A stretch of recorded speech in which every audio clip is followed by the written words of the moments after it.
नमस्कार दोस्तों, राजस्थान के इतिहास की क्लास में आप सभी का आज फिर से स्वागत है।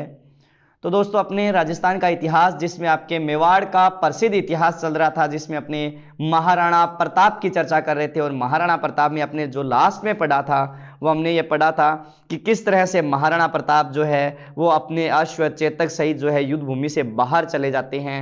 अब इसके बाद में अपने इसके आगे की चर्चा करेंगे कि आगे वास्तव में हुआ क्या था। तो इसके आगे वास्तव में हुआ क्या कि जब महाराणा प्रताप अपने अश्व चेतक के साथ जो है रणभूमि से युद्ध भूमि से बाहर चले गए थे, तो ये किस गांव की तरफ बढ़े थे? तो बलीचा गांव की तरफ बढ़े थे। कौन से गांव की तरफ?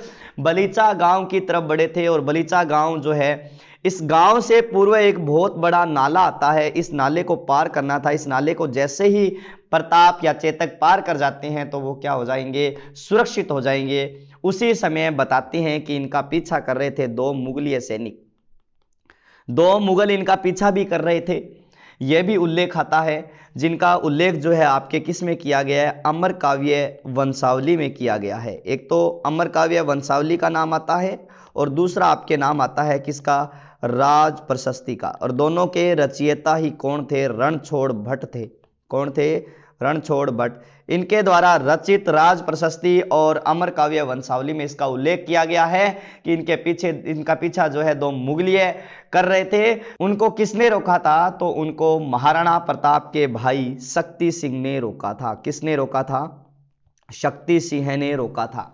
ठीक है, उन दो मुगलियों को महाराणा प्रताप के भाई शक्ति सिंह ने रोका था। अब इस नाले को चेतक ने जैसे तैसे करके पार कर लिया। पार करते ही चेतक जो है यहाँ पर बताते हैं कि चेतक की इस नाले को पार करते ही बलीचा गांव में चेतक की क्या हो गई थी? मृत्यु हो गई थी। और यहीं पर ही जो है चेतक की जो है वो क्या बनी हुई है? समाधि बनी हुई है। ठीक है, उस समय जब इनका दो मुगली पीछा कर रहे थे तो उनको शक्ति सिंह ने मारा। और मारने के बाद में आवाज लगाई अपने भाई को कि ओ नीले घोड़े रा असवार, ओ एक लिंग रा दीवान। तब उसके बाद में जो है महाराणा प्रताप और शक्ति सिंह की जो मुलाकात है, शक्ति सिंह की मुलाकात, दोनों की मुलाकात कहाँ होती है? कौन से गांव में होती है? तो ध्यान रखना, बलीचा गांव में होती है। कौन से गांव में होती है? बलीचा गांव में महाराणा प्रताप और शक्ति सिंह की मुलाकात हुई, जिसमें अपने जो है शक्ति सिंह ने अपना अश्व बादल जो है वो बादल किसको दिया था? महाराणा प्रताप को सौंपा था। अब महाराणा प्रताप इसके बाद में जो है बताते हैं कि युद्ध भूमि के इस दौर के बाद में महाराणा प्रताप वापस जो है जो गोगुंदा की तरफ बढ़े थे और ये युद्ध जो है अब गोगुंदा की तरफ मुड़ गया था। तो इसमें अब बताते हैं कि ये हल्दी घाटी से गोगुंदा की तरफ काफी समय लगातार युद्ध चलता रहा था। अब वो हल्दी घाटी का युद्ध एक दिन का युद्ध नहीं रहा, अब ये माहों पर युद्ध आ गया था। तब बताते हैं कि महाराणा प्रताप ने अब मुगलीय सेना को पराजित करने के लिए, रोकने के लिए, जहां मुगलीय सेना थी उसके चारों ओर बड़ी बड़ी खाइयों का निर्माण करवा दिया। चारों ओर बड़ी बड़ी खाइयों का निर्माण करवा दिया। भी इतनी बड़ी खाइयां थी कि कोई भी मुगलीय सैनिक की खाइयों को पार ही न कर पाई। कोई भी मुगलीय सैनिक की खाइयों को पार न कर पाई। इतनी बड़ी बड़ी खाइयों का निर्माण करवा दिया गया चारों ओर। और बीच में मुगलों की सेना, मतलब मान सिंह की भी राजपूत सेना बीच में फंस गई थी। अब भाई सारा का खाना पीना का लाला पड़ गया, अब करे के बेचारा, बहुत बुरी हाल होगी। इतिहासकार लिखा है कि तो लगभग कुछ टाइम तक तो आने आम खागे टाइम पास करना पड़ो। लगभग महीना, डेढ़ महीना, 2 महीना तो आम खागे टाइम पास करना पड़ो। अब आम 2-3 दिन ज्यादा खाई जाए तो थाने पट्टो है कि हाल हो जाए। 8 2 तो 3-3 महीना आम खायो है बेचारा। और भूख के मारे इतनी बुरी हालत हो गई थी इनकी कि मान सिंह ने तो अपना जो है घोड़ा, अश्व है, उसको काट कर खा गया था मान सिंह। इतनी बुरी हालत हो गई थी इस समय इनकी। तो इस तरह से जो है अंत में जो है महाराणा प्रताप की भूमि महाराणा प्रताप के पास ही रही थी। और महाराणा प्रताप इसके बाद में जो है वो किसकी तरफ चले जाते हैं? तो ध्यान रखना, कुंभलगढ़ की तरफ चले जाते हैं। महाराणा प्रताप किसकी तरफ चले जाते हैं? कुंभलगढ़ को। और कुंभलगढ़ को महाराणा प्रताप अब हल्दी घाटी के बाद में जो है अपनी क्या बनाते हैं? नई राजधानी बनाते हैं। इसके बाद में बताते हैं कि अकबर स्वयं आया था। कौन आया? अकबर आया। अकबर आने के बाद में किस पर अधिकार कर लेता है? तो अकबर आने के बाद में उदयपुर पर अधिकार कर लेता है। और और उदयपुर का अकबर ने नाम बदलकर क्या कर दिया था, मोहम्मदाबाद कर दिया था। यह बात भी आपको विशेषतः ध्यान रखनी है कि इसके पश्चात जो है कौन आया था, अकबर स्वयं आया, और अकबर ने आने के बाद में इस उदयपुर का नाम बदलकर जो है वो क्या कर दिया, मोहम्मदाबाद कर दिया था।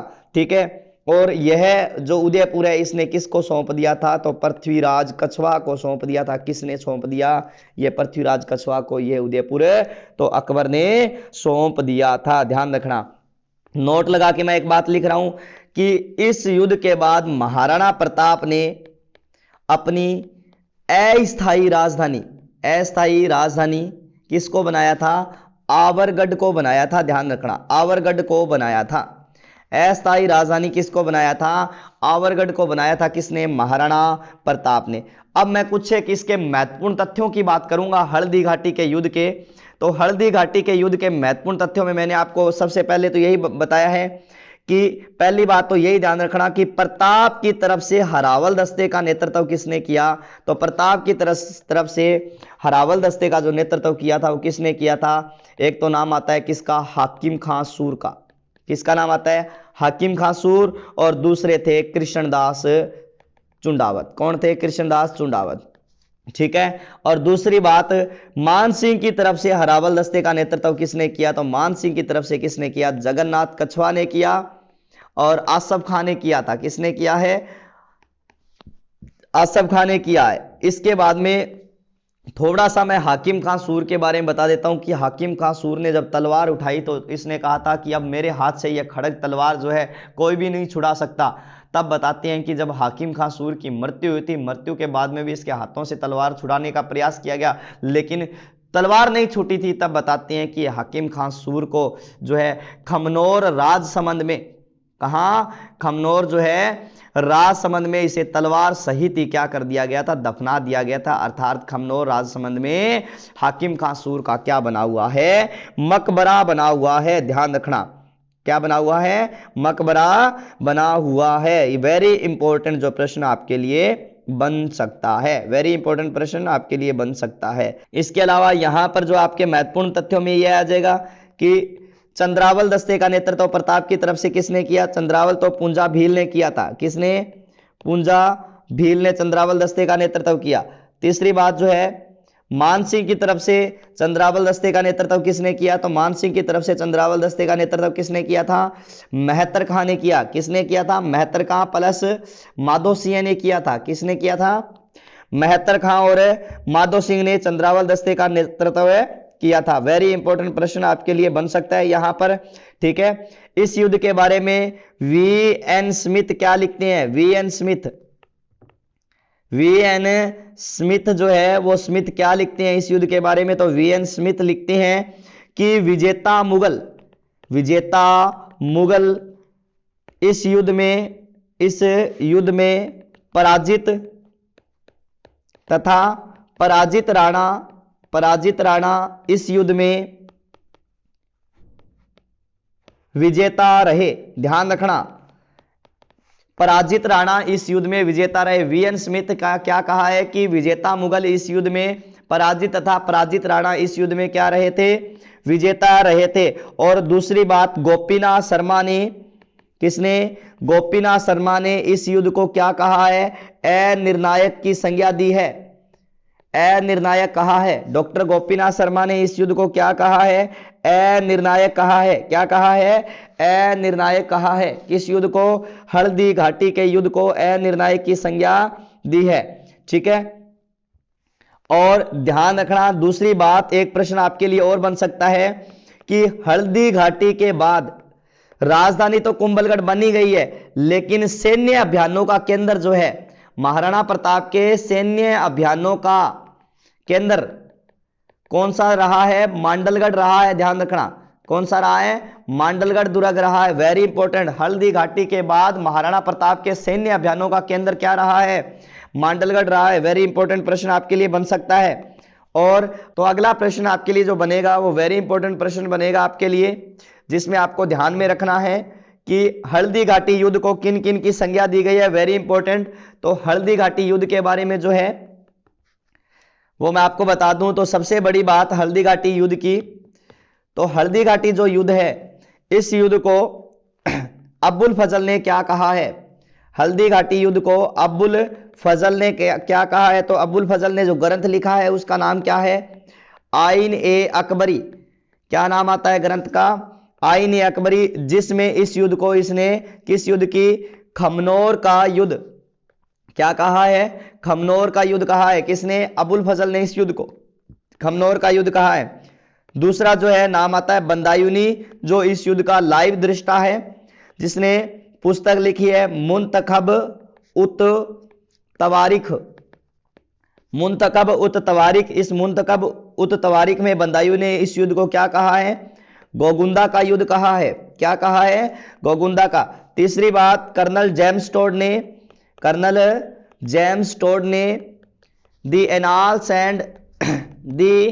Annals and antiquities of Rajasthan, इस कर्नल जेम्स टोड ने the annals and antiquities of Rajasthan में इस युद्ध को किसकी संज्ञा दी है? तो मेवाड़ की थर्मोपली कहा है। मेवाड़ की थर्मोपली का युद्ध कहा है। और अगली बात जो है, बाकी मैं आपको बता ही चुका हूं पीछे भी, आशीर्वाद श्री लाल ने इस युद्ध को किसका युद्ध कहा है? तो बादशाह बाग का युद्ध कहा है। क्या कहा है? बादशाह बाग। बाकी मैं आपको बता चुका हूं, इसे हाथियों का युद्ध भी कहा जाता है, बनास नदी का युद्ध भी कहा जाता है इसे, ठीक है, रक्त तलाई का युद्ध भी कहा जाता है। तो ये सारी की सारी बातें मैं आपको बता चुका हूं, ठीक है। अब ये जो हल्दी घाटी है, इस हल्दी घाटी के बाद में लगभग 1585 तक लगातार अकबर क्या भेजेगा? अकबर सैन्य अभियान भेजेगा। अकबर क्या भेजेगा? सैन्य अभियान। तो आपके 1576 ईस्वी का जो सैन्य अभियान है वो किस नाम से जाना जाता है? तो ध्यान रखना, 1576 ईस्वी का सैन्य अभियान किस नाम से? हल्दी घाटी के नाम से जाना जाता है। किस नाम से? हल्दी घाटी में। इसके बाद में 1577, 1578, 1579, ये तीन बार लगातार इसने अकबर ने महाराणा प्रताप के विरुद्ध किसको भेजा था? शाहबाज खां को भेजा था। शाहबाज खां को भेजा था। इसको किसी प्रकार की कोई सफलता हासिल नहीं हुई थी, क्योंकि जो मुख्य उद्देश्य इनका था वो मुख्य उद्देश्य यही था कि महाराणा प्रताप को अधीन लाना, लेकिन वो ये नहीं कर पाए थे। लेकिन 1578 ईस्वी के प्रथम सैन्य अभियान, प्रथम क्यों बोल रहा हूं? प्रथम सैन्य अभियान, क्योंकि पहला सैन्य अभियान जो है वो कब प्रारंभ हुआ था? तो 15 अक्टूबर 1577 ईस्वी को प्रारंभ हुआ था और आगे तक चला था, 1578 तक चला था। और दूसरा जो सैन्य अभियान प्रारंभ होता है वो दूसरा 15 दिसंबर को होता है, ध्यान रखना। पहला सैन्य अभियान 15 अक्टूबर 1577 से 78 तक चला था। इस प्रथम सैन्य अभियान के दौरान इसने 3 अप्रैल 1578 ईस्वी को किसको जीत लिया था? 3 अप्रैल 1578 ईस्वी को कि इसने जो है शाहबाज खान ने कौन से दुर्ग को जीत लिया था? कुंभलगढ़ दुर्ग को जीत लिया था। लेकिन वापस मुक्त करवा लिया था महाराणा प्रताप ने ये दुर्ग, ठीक है। यह दुर्ग पहले तो ना तो कभी जीता गया, ना ही बाद में कभी जीता गया, ना भूतो ना भविष्यति, ना भूतकाल में ऐसा हुआ था ना भविष्य में ऐसा हुआ कि एक ही बार अकबर के सेनापति शाहबाज खान ने 3 अप्रैल 1578 ईस्वी को कौन सा दुर्ग, कौन सा किला जीत लिया था? तो जिसका नाम क्या है? कुंभलगढ़ दुर्ग जो है वो इन्होंने जीत लिया था। तो वेरी इंपॉर्टेंट प्रश्न जो है आपके लिए यहां पर बन सकता है कि शाहबाज खान को जो है अकबर ने महाराणा प्रताप के विरुद्ध कितनी बार भेजा है? 3 बार। 1577-78 पहला सैन्य अभियान, 78-79 दूसरा, और 79 में कौन सा है? तीसरा सैन्य अभियान है। क्योंकि तीनों का ध्यान रखना, पहले सैन्य अभियान के दौरान ही इन्होंने कुंभलगढ़ दुर्ग को जीता था, क्योंकि पहला सैन्य अभियान जो है वो कब रहता है? 15 अक्टूबर को रहता है। 15 अक्टूबर को रहता है। 15 अक्टूबर 1577 को पहला रहता है और 15 दिसंबर 1578 ईस्वी को दूसरा रहता है और 15 नवंबर 1579 को तीसरा रहता है। फर्स्ट, सेकंड और थर्ड, ये तीनों के तीनों सैन्य अभियान किसके थे? शाहबाज खां के थे। किसके हैं? शाहबाज खां के हैं, ध्यान रखना। और इसी समय प्रताप जो है, महाराणा प्रताप जो है, इस समय कुंभलगढ़ से निकलकर, कहां से? कुंभलगढ़ से निकलकर जो है वो कहां चले जाते हैं? चूलिया चले जाते हैं। चूलिया मतलब कहां पर पड़ता है? ये चित्तौड़गढ़ में, भैंसरोडगढ़ चित्तौड़गढ़ में पड़ता है, वहां चले जाते हैं। और यही चूलिया नामक स्थान पर महाराणा प्रताप वर्सेस किसकी मुलाकात होती है? तो किसकी मुलाकात होती है? भामाशाह की। ठीक है, किसकी मुलाकात होती है? भामाशाह की। भामाशाह ने अपनी सारी की सारी धनराशि जो है वो धनराशि किसको दे दी थी? इस समय महाराणा प्रताप को दे दी थी, क्योंकि महाराणा प्रताप की स्थिति बहुत कमजोर हो गई थी। आपने जो है महाराणा प्रताप के बारे में सुना ही होगा, स्थिति उस समय जंगलों में भटक रहे थे, स्थिति बहुत कमजोर हो गई थी। ठीक है, मतलब घास की रोटियां बनाकर जो है खानी पड़ी थी, इस तरह की स्थिति आ गई थी। और इनकी मुलाकात होती है तो ये धनराशि इतनी थी कि इतनी धनराशि थी कि महाराणा प्रताप के 20 हजार सैनिक, कितने? 20 हजार सैनिक 12 वर्ष तक जीवन यापन कर सकते थे। 20 हजार सैनिक 12 वर्ष तक जीवन यापन कर सकते थे, इतनी धनराशि थी। इसीलिए भामाशाह को क्या कहा जाता है? मेवाड़ का कर्ण कहा जाता है, मेवाड़ का भामाशाह भी कहा जाता है, और मेवाड़ का दूसरा उद्धारक भी कहा जाता है। और क्या कहा जाता है? मेवाड़ का दूसरा उद्धारक भी कहा जाता है। वेरी इंपॉर्टेंट प्रश्न आपके लिए बन सकता है। मेवाड़ का कर्ण, मेवाड़ का भामाशाह, मेवाड़ का दूसरा उद्धारक की संज्ञा भी दी है। किसको दी है? भामाशाह को। इनकी मुलाकात चूलिया चित्तौड़गढ़ में होती है। कहां होती है? चूलिया चित्तौड़गढ़। चूलिया में भी एक स्थान पड़ता है जिसका नाम है देलाप। ठीक है, क्या? देलाप नामक स्थान पर इनकी क्या होती है? मुलाकात होती है। वेरी इंपॉर्टेंट प्रश्न जो आपके लिए बनेगा यहां से। इसके बाद में अगर हम बात करें तो आपको याद रखना है, इसके बाद में 1580 ईस्वी के अंदर, कब? 1580 ईस्वी में अब्दुल रहीम अकबर ने महाराणा प्रताप के विरुद्ध अब्दुल रहीम खान ए खाना को भेजा। अब्दुल रहीम खान ए खाना को भेजा था। किसने? 1580 में अकबर ने अब्दुल रहीम खान ए खाना को जो है सैन्य अभियान के रूप में भेजा, किंतु ये खान ए खाना क्या रहा था? असफल रहा था। ठीक है, इस समय बताते हैं कि इनको खान ए खाना के परिवार को अमर सिंह ने, किसने? महाराणा प्रताप के पुत्र अमर सिंह ने जो है शेरपुर में कैद कर दिया था। कहां कैद कर दिया था? शेरपुर में। किंतु महाराणा प्रताप के कहने पर इनको क्या कर दिया गया था? छोड़ दिया गया था। महाराणा प्रताप के कहने पर इनको अमर सिंह के द्वारा इनके परिवार को, अब्दुल रहीम खान ए खाना के परिवार को क्या कर दिया गया? छोड़ दिया गया। यह इसका अगला सैन्य अभियान था महाराणा प्रताप के विरुद्ध। किसका? अकबर का अगला सैन्य अभियान था। इसके बाद में जो है अब्दुल रहीम खान ए खाना ने उसी समय कहा था, क्या कहा था? कि तुर्की साम्राज्य का अंत हो जाएगा। रहीम खान ए खाना ने कहा था कि तुर्की साम्राज्य का अंत हो जाएगा, लेकिन प्रताप का धर्म और राज्य दोनों ही क्या रहेंगे? शाश्वत रहेंगे। दोनों ही ऐसे के ऐसे ही रहेंगे जैसे हैं। यह किसने कहा था? अब्दुल रहीम खान ए खाना ने कहा था कि तुर्की साम्राज्य का अंत हो जाएगा, लेकिन महाराणा प्रताप का धर्म, महाराणा प्रताप का राज्य ऐसे कैसे ही क्या रहेगा? शाश्वत रहेगा, शाश्वत रहेगा, शाश्वत रहेगा। वेरी इंपॉर्टेंट प्रश्न। इसके बाद में जो है राणा प्रताप का जो संघर्ष माना जाता है, जिसका नेतृत्व किसने किया था? राणा प्रताप के पुत्र अमर सिंह ने किया था। किसने किया? अमर सिंह ने। और सामने जो है, सामने अकबर का काका, जिसका नाम क्या था? शेरिमा सुल्तान खां। क्या नाम आता है? शेरिमा सुल्तान खां। दोनों के बीच में अक्टूबर 1582 ईस्वी को एक युद्ध लड़ा गया था, जिस युद्ध का नाम था दिवेर का युद्ध। क्या युद्ध? कौन सा युद्ध आता है? दिवेर का युद्ध। अक्टूबर 1582 ईस्वी को किस किस के बीच में? राणा प्रताप और शेरिमा सुल्तान खां के बीच में, जो कि अकबर का क्या माना जाता है? काका माना जाता है। अकबर का काका माना जाता है शेरिमा सुल्तान खां।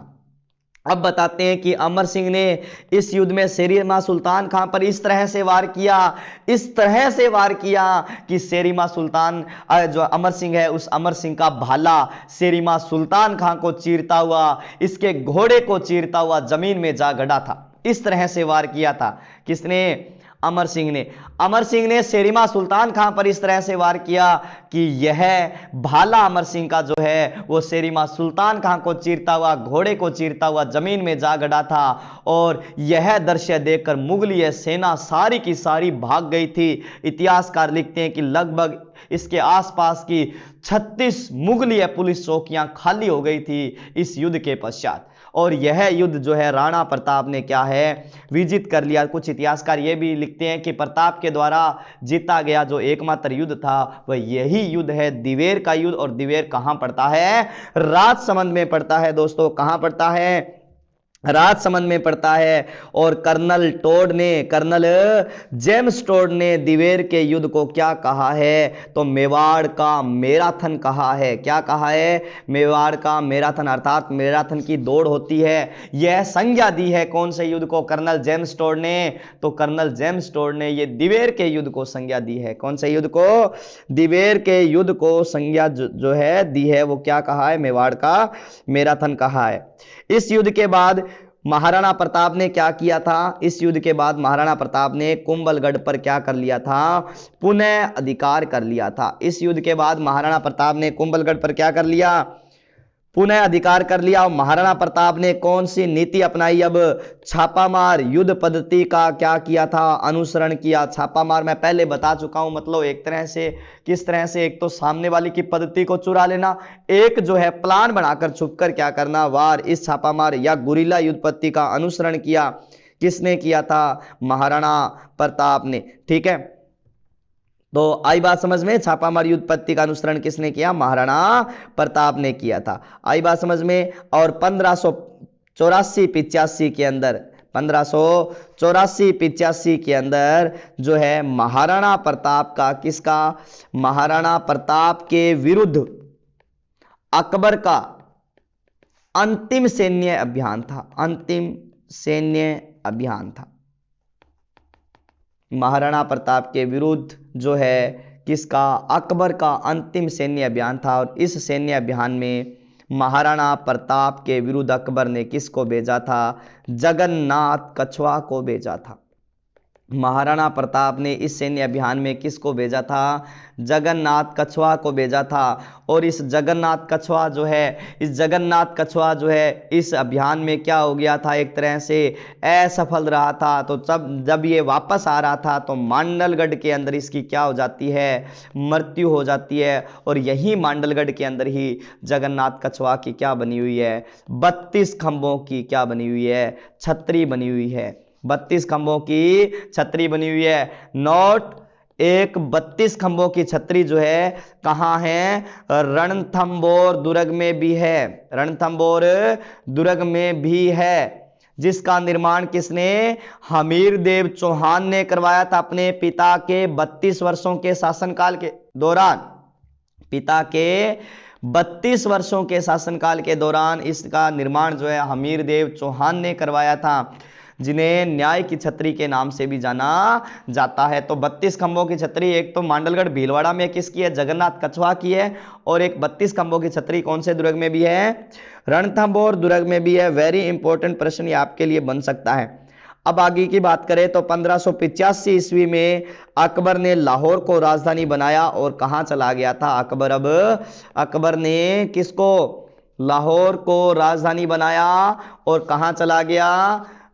लाहौर चला गया था। अकबर कहां चला गया था? लाहौर चला गया था। कब चला गया? 1585 ईस्वी में अकबर ने लाहौर को राजधानी बनाया। और अकबर कहां चला गया? लाहौर चला गया था। अब महाराणा प्रताप ने क्या किया? प्रताप ने जो 1585 ईस्वी के आसपास 1585 ईस्वी के आसपास चावंड गए थे महाराणा प्रताप। और वहां के जो शासक थे उनका नाम था लूणा चावंडिया। चावंड उदयपुर में ही पड़ता है। लूणा चावंडिया, इन लूणा चावंडिया को महाराणा प्रताप ने क्या किया? पराजित करके चावंड पर क्या कर लिया था? महाराणा प्रताप ने अधिकार कर लिया था। वेरी इंपॉर्टेंट प्रश्न। चावंड पर क्या कर लिया? अधिकार कर लिया। और महाराणा प्रताप ने अपनी न्यू राजधानी किसको बना दिया था? अब तो न्यू राजधानी महाराणा प्रताप ने किसको बनाया था? चावंड को बनाया था। तो चावंड को महाराणा प्रताप ने अपनी क्या बना दी थी? नई राजधानी बना दी थी। वेरी इंपॉर्टेंट प्रश्न। और चावंड में महाराणा प्रताप ने चामुंडा माता के मंदिर का निर्माण करवाया।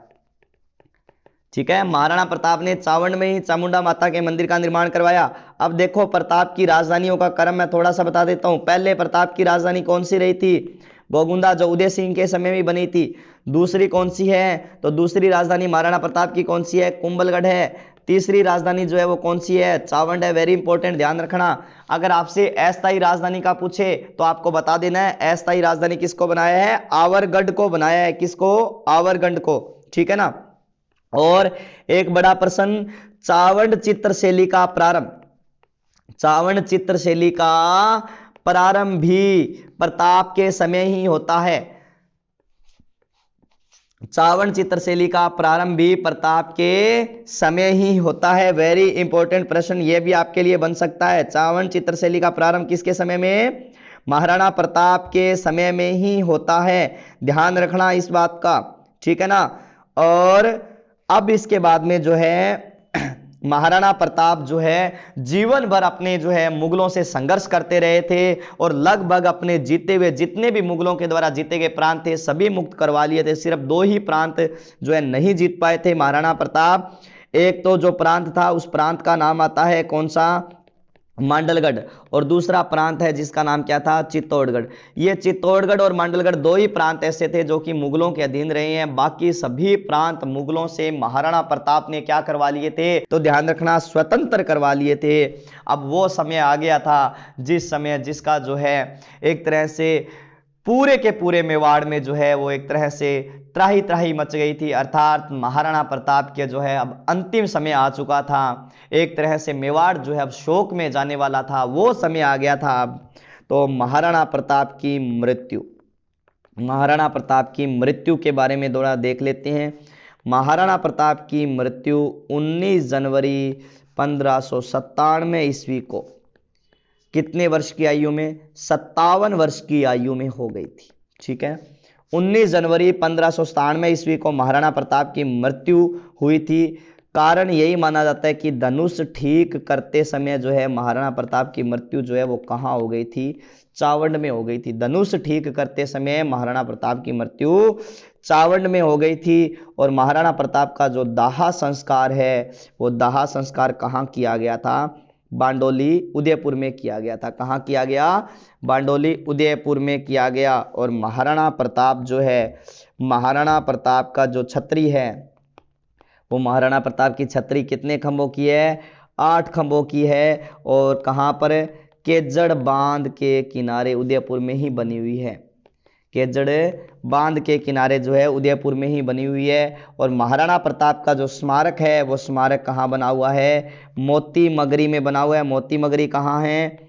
उदयपुर में जो है फतेह सागर झील के किनारे है मोती मगरी, इसमें बना हुआ है। इसके अलावा महाराणा प्रताप का स्मारक जो है वो कहाँ बना हुआ है? बलीचा में भी बना हुआ है। हल्दी घाटी में महाराणा प्रताप का स्मारक बना हुआ है। और इसके अलावा जो है कहाँ बना हुआ है? पुष्कर में भी महाराणा प्रताप के जो है स्मारक बने हुए हैं अलग अलग स्थानों पर। और महाराणा प्रताप की मृत्यु जो है वो हुई कहाँ थी? चावंड में हुई थी। लेकिन अब्बुल फजल क्या लिखते हैं? अब्बुल फजल लिखते हैं कि महाराणा प्रताप को जो है इन्हीं के पुत्र अमर सिंह ने क्या दे दिया था? जहर दे दिया था। क्या दे दिया था? अमर सिंह ने जहर दे दिया था। और दूसरी बात, एक कर्नल टोड का भी याद रखना है। कर्नल टोड क्या लिखता है कि प्रताप की मृत्यु जो है वो कहाँ हुई थी? तो प्रताप की मृत्यु कहाँ मानता है? पिछोला झील के पास के महलों में मानता है। पिछोला झील के पास के महलों में मानता है। कौन मानता है? Colonel James Tod. जब महाराणा प्रताप की मृत्यु की सूचना किसको मिली? अकबर को मिली। तो अकबर ने भी अपने दांतों तले जीभ दबाई। ये बात कौन लिखता है? दुर्सा आडा लिखते हैं जो इसके दरबारी थे। ठीक है ना।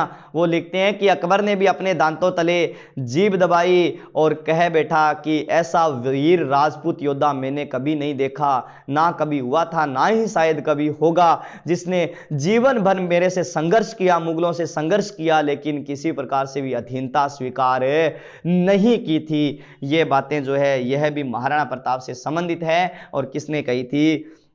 जो है दुर्सा आडा ने कहा था। किसको देखकर? अकबर को देखकर। ठीक है। इसके अलावा अगर हम बात करें तो बंदायूनी ने महाराणा प्रताप को हिंदुस्तान का महानतम सुल्तान कहा है। क्या कहा है प्रताप को?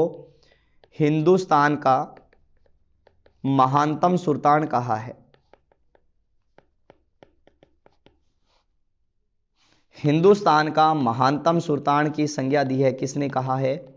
तो हिंदुस्तान का महानतम सुल्तान जो है वो किसने कहा है? तो बदायूं ने कहा है। ध्यान रखना, यह भी प्रश्न आपके लिए बन सकता है कि हिंदुस्तान का महानतम सुल्तान किसने कहा है? तो बदायूं ने महाराणा प्रताप को हिंदुस्तान का महानतम सुल्तान कहा है। इसके अलावा प्रताप के बारे में बात करें तो महाराणा प्रताप पर जो है पातल या बात करें पातल जो है वो नामक कविता लिखी गई है, वो किसने लिखी थी? तो ध्यान रखना, कन्हैया लाल सेठिया ने लिखी थी। कन्हैया लाल सेठिया ने पातल नाम से जो है कविता लिखी थी। ध्यान रखना, पित्थल तो किसकी है? पित्थल तो है पृथ्वीराज राठौड़ की, जो बीकानेर के थे, पृथ्वीराज राठौड़, जिन्होंने वैली कृष्ण रुक्मिणी ग्रंथ की रचना की थी। पित्थल तो किनकी है? पृथ्वीराज राठौड़ की है। लेकिन पातल या पाथल जो है वो प्रताप पर लिखी गई है, किसके द्वारा? कन्हैया लाल सेठिया के द्वारा। पित्थल भी किसके द्वारा लिखी गई है? वो भी कन्हैया लाल सेठिया की है। कन्हैया लाल सेठिया जो है वो सुजानगढ़ चूरू के रहने वाले थे, जिन्होंने वो एक कविता लिखी थी। कौन सी? कन्हैया लाल सेठिया ने जो कविता लिखी थी, कौन सी? धरती धोरारी आ तो सुरगा में शरमावे, ई पे देव रमन न आवे, इंगो जस नर नारी गावे आ धरती धोरारी। ये किसने लिखा? कन्हैया लाल सेठिया ने। इन्होंने ही महाराणा प्रताप पर पातल लिखा था। सुना नहीं है क्या? हरे घास की रोटी उद बिलावड़ो ले भाग्यो, रो पड़ो अमरियो, राणा रो सोयो दुख जाग्यो। इस तरह से जो है वो पातल जो है वो पातल किस पर लिखी गई है? तो पातल प्रताप पर। और पित्थल किस पर है? पृथ्वीराज राठौड़ पर लिखी गई है। किसके द्वारा लिखी गई है? कन्हैया लाल सेठिया। का जंग लगी तलवारों से युद्ध लड़े नहीं जाते, नीले घोड़े पर कभी दाव लगाए नहीं जाते, लोग तो लाखों मिल जाते हैं हर मोड़ पर, लेकिन सभी महाराणा प्रताप कहलाए नहीं जाते, सभी महाराणा प्रताप कहलाए नहीं जाते। अब महाराणा प्रताप जो है इनके जीवन के बारे में तो हमने पढ़ लिया, कुछ जो है इनसे संबंधित जो है एक दो पुरस्कार है, वह पुरस्कार की भी चर्चा कर लेते हैं। तो ध्यान रखना, किसके द्वारा दिए जाते हैं? ये मेवाड़ चैरिटेबल फाउंडेशन के द्वारा। किसके द्वारा? मेवाड़ चैरिटेबल फाउंडेशन के द्वारा जो है इनसे संबंधित, जो उदयपुर में संस्था है, इनसे संबंधित जो है क्या है? पुरस्कार दिए जाते हैं। क्या दिए जाते हैं? पुरस्कार दिए जाते हैं, जिसमें महाराणा प्रताप पुरस्कार जो है, प्रताप पुरस्कार किस क्षेत्र में दिया जाता है? खेल के क्षेत्र में दिया जाता है। ध्यान रखना, किस क्षेत्र में? खेल के क्षेत्र में। और हल्दी घाटी पुरस्कार जो दिया जाता है वो हल्दी घाटी किसके क्षेत्र में? पत्रकारिता के क्षेत्र में दिया जाता है। इसके अलावा हाकिम खां सूर पठान पुरस्कार जो है वो किस क्षेत्र में दिया जाता है? तो हिंदू मुस्लिम भाईचारे के क्षेत्र में। किस क्षेत्र में? हिंदू मुस्लिम भाईचारे के क्षेत्र में। इसके अलावा राणा पुंजा पुरस्कार जनजाति उत्थान के क्षेत्र में दिया जाता है, जनजाति उत्थान के क्षेत्र में। इसके अलावा उदय सिंह पुरस्कार दिया जाता है। कौन सा? उदय सिंह पुरस्कार दिया जाता है। ये किस क्षेत्र में दिया जाता है? पर्यावरण के क्षेत्र में दिया जाता है। तो ये कुछ पुरस्कार भी ध्यान रखना जो मेवाड़ चैरिटेबल फाउंडेशन के द्वारा जो है पुरस्कार दिए जाते हैं। महाराणा प्रताप पुरस्कार खेल के क्षेत्र में दिया जाता है, हल्दी घाटी पत्रकारिता के, हाकिम का सूर हिंदू मुस्लिम भाईचारे के, राणा पुंजा जनजाति उत्थान और उदय सिंह पुरस्कार जो है वो पर्यावरण के क्षेत्र में दिया जाता है। इसके अलावा आपको याद रखना है प्रताप के दरबार में दरबारी के रूप में बात याद रखना है आपको। प्रताप के दरबारी अच्छे मित्र जिनका नाम क्या था? चक्करपाणी मिश्र। क्या नाम आता है? चक्करपाणी मिश्र। और ये जो चक्करपाणी मिश्र है इन्होंने अनेक ग्रंथों की रचना की थी, जिसमें नाम आता है एक तो विश्व वल्लभ नामक ग्रंथ लिखा था। कौन सा लिखा है? विश्व वल्लभ, जो लगभग 14 भागों में विभक्त है। और दूसरा जो है राज्याभिषेक पद्धति ग्रंथ लिखा है, ठीक है। और तीसरा जो है वो इन्होंने ग्रंथ लिखा है मुहूर्तमाला जो है वो ग्रंथ की रचना की है। किसने की है? तो मुहूर्तमाला ग्रंथ की रचना चक्करपाणी मिश्र ने की है। और इसी के साथ ही महाराणा प्रताप जो है, महाराणा प्रताप का जो इतिहास है उस इतिहास का यहाँ पर क्या होता है? समापन होता है। कल महाराणा प्रताप के पुत्र हम अमर सिंह की चर्चा करेंगे। आज के लिए इतना ही। धन्यवाद दोस्तों, मिलते हैं कल एक नए उत्साह, नए जोश और नए शासक के साथ। Thank you for today.